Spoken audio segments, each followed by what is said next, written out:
जय श्री हरि विष्णु। कार्तिक मास महात्म्य अध्याय 4। नारद जी ने कहा, ऐसा कहकर भगवान विष्णु मछली का रूप धारण करके आकाश से जल में गिरे। उस समय विंध्याचल पर्वत पर तप कर रहे महर्षि कश्यप अपनी अंजलि में जल लेकर खड़े थे। भगवान उनकी अंजलि में जा गिरे। महर्षि कश्यप ने दया करके उसे अपने कमंडल में रख लिया। मछली के थोड़ा बड़ा होने पर महर्षि कश्यप ने उसे कुएं में डाल दिया। जब वह मछली कुएं में भी न समा सकी तो उन्होंने उसे तालाब में डाल दिया। जब वो तालाब में न आ सकी तो उन्होंने उसे समुद्र में डाल दिया। वह मछली वहां भी बढ़ने लगी। फिर मत्स्य रूपी भगवान विष्णु ने इस शंखासुर का वध किया और शंखासुर को हाथ में लेकर बद्रीवन में आ गए। वहां उन्होंने संपूर्ण ऋषियों को बुलाकर इस प्रकार आदेश दिया, मुनीश्वरों, तुम जल के भीतर बिखरे हुए वेद मंत्रों की खोज करो और जितनी जल्दी हो सके उन्हें सागर के जल से बाहर निकाल लाओ। तब तक मैं देवताओं के साथ प्रयाग में ठहरता हूँ। तब उन तपोबल संपन्न महर्षियों ने यज्ञ और बीजों सहित संपूर्ण वेद मंत्रों का उद्धार किया। उनमें से जितने मंत्र जिस ऋषि ने उपलब्ध किए वही उन बीज मंत्रों का उस दिन से ऋषि माना जाने लगा। तदंतर सब ऋषि एकत्र होकर प्रयाग में गए। वहां उन्होंने ब्रह्मा जी सहित भगवान विष्णु को उपलब्ध हुए सभी वेद मंत्र समर्पित कर दिए। सब वेद मंत्रों को पाकर ब्रह्मा जी बहुत प्रसन्न हुए।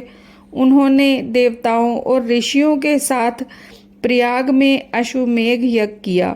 यज्ञ समाप्त होने पर जब देवताओं ने भगवान से निवेदन किया, देवादिदेव जगन्नाथ, इस स्थान पर ब्रह्मा जी ने खोए हुए वेदों को पुनः प्राप्त किया है और हमने भी यहाँ आपके प्रसाद से यज्ञ भाग पाए हैं।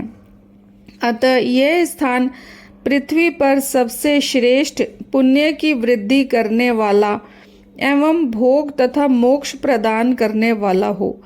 साथ ही ये समय भी महापुण्यमय और ब्रह्मघाती आदि महापापियों की भी शुद्धि करने वाला हो तथा तय स्थान यहाँ दिए हुए दान को अक्षय बना देने वाला हो।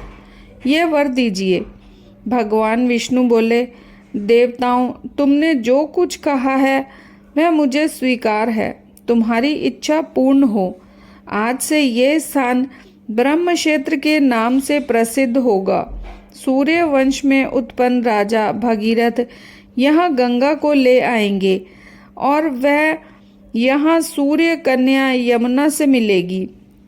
ब्रह्मा जी और तुम सब देवता मेरे साथ यहाँ निवास करो। आज से यह तीर्थराज के नाम से विख्यात होगा। तीर्थराज के दर्शन से तत्काल सब पाप नष्ट हो जाएंगे। जब सूर्य मकर राशि में स्थित होंगे उस समय यहाँ स्नान करने वाले मनुष्यों के सब पापों का यह तीर्थ नाश करेगा। ये काल भी मनुष्यों के लिए सदा महान पुण्य फल देने वाला होगा। माघ में सूर्य के मकर राशि में स्थित होने पर यहाँ स्नान करने से सालोक्य आदि फल प्राप्त होंगे। देवादिदेव भगवान विष्णु देवताओं से ऐसा कहकर ब्रह्मा जी के साथ वहीं अंतर्ध्यान हो गए। तत्पश्चात इंद्रादि देवता भी अपने अंश से प्रयाग में रहते हुए वहां से अंतर्ध्यान हो गए। जो मनुष्य कार्तिक में तुलसी की जड़ के समीप श्री हरि का पूजन करता है वह इस लोक में संपूर्ण भोगों का उपभोग करके अंत में वैकुंठ धाम को जाता है।